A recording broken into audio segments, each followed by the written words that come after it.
امام ابن القیم رحمۃ اللہ علیہ کہا کرتے تھے السعادة بثلاث شکر النعمة والصبر على البلاء والتوبة من الذنب.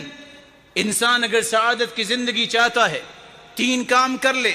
شکر النعمة اللہ کی دی ہوئی نعمتوں کا شکر ادا کرے. والصبر على البلاء کوئی مصیبت آئے تو اس پر صبر کرے.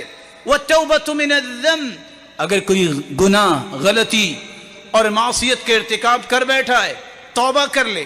شکر کیسے ہوگا نعمت کا؟ 3 طریقوں سے. سب سے پہلے یہ سمجھے یہ نعمت میرے رب نے دی ہے، میرا کمال نہیں ہے.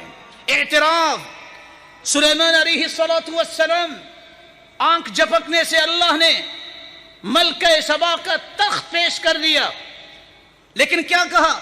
ھذا من فضل ربی لیبلونی ااشکر ام اکفر. یہ میری طاقت نہیں ہے. جیسے قارون نے کہا تھا انما اوتیتہ علی علم عندی، یہ میرا لینتھ ایکسپیرینس ہے جس کی وجہ سے مجھے ملا. یہ قارون کا قول ہے. نبیوں کا قول کیا ہے؟ ھذا من فضل ربی، یہ میرے رب کا فضل ہے. لیبلونی ااشکر ام اکفر، وہ مجھے آزمانا چاہتا ہے کہ میں شکر کرتا ہوں کہ کفر کرتا ہوں. دوسرا طریقہ اللہ کی نعمت کا شکر ادا کیسے ہو سکتا ہے؟ نسبت نعمت کی منعم کی طرف کرے اور اس نعمت کو اللہ کی رضا اور اس کی اطاعت میں کھپا دے. یہ ہے شکر گزاری. اللہ ذوالجلال نے منصب دیا ہے نیکی کے کام کرے.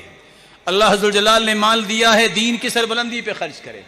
اللہ ذوالجلال نے اعتماد دیا ہے لوگوں کا تو اس اعتماد کو کبھی ٹوٹنے نہ دے بلکہ دیانت داری اور امانت داری کو باقی رکھے. اور تیسرا طریقہ اس کا تذکرہ زبان سے بھی کرے. الحمدللہ الذی بنعمتی تتم الصالحات، زبان سے بھی کرے اور جب بھی خوشی ملے فوراً سجدہ ریز ہو جائے.